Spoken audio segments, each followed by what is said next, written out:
Hai, nama saya Mika Simamora, NIM 054984642, jurusan Manajemen. Hei kamu, yes, you.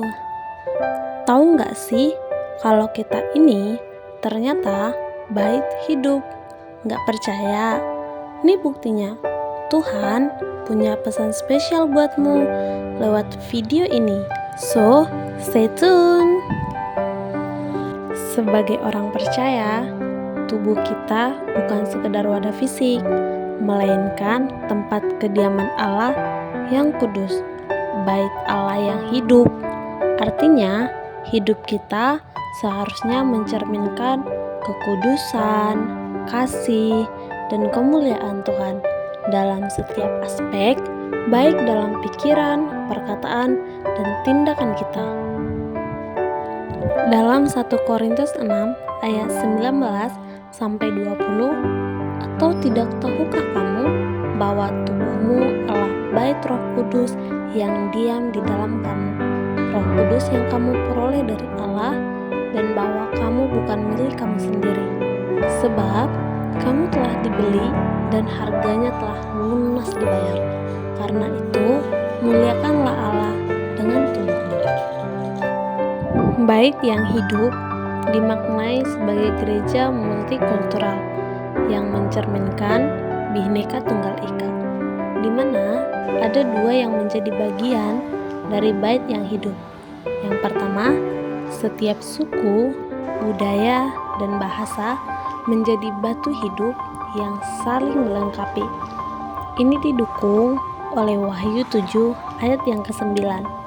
Yang kedua, perbedaan yang terjadi di Indonesia bukan menjadi penghalang, tetapi bahan bangunan untuk rumah rohani. Didukung dari Efesus 2 ayat 19-22.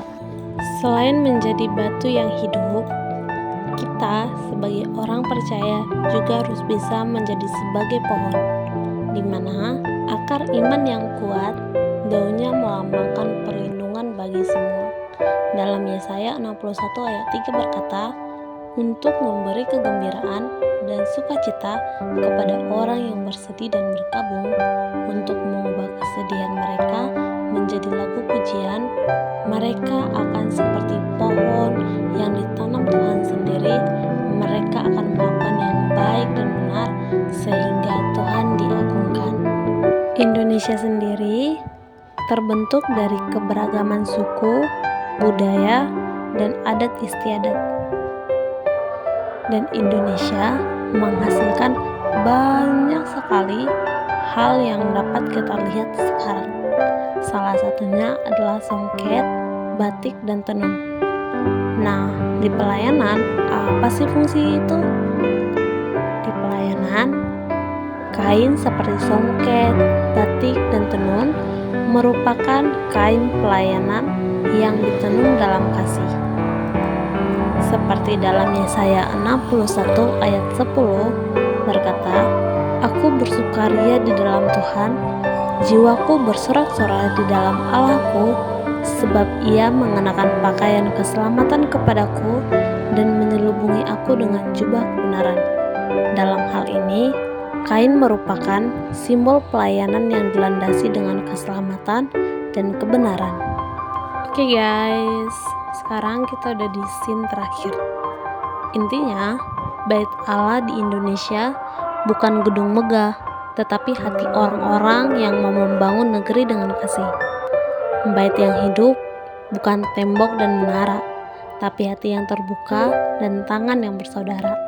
Dalam Bhinneka kita bersatu, dalam Kristus kita tumbuh bersama. So guys, gereja bukan cuma gedung ya, tapi kita adalah baitnya yang hidup. Mau kamu orang Jawa, Batak, Papua, semuanya sudah terikat dalam kasih. So, sudah siap jadi batu hidup untuk zaman sekarang? Jawab di kolom komentar ya.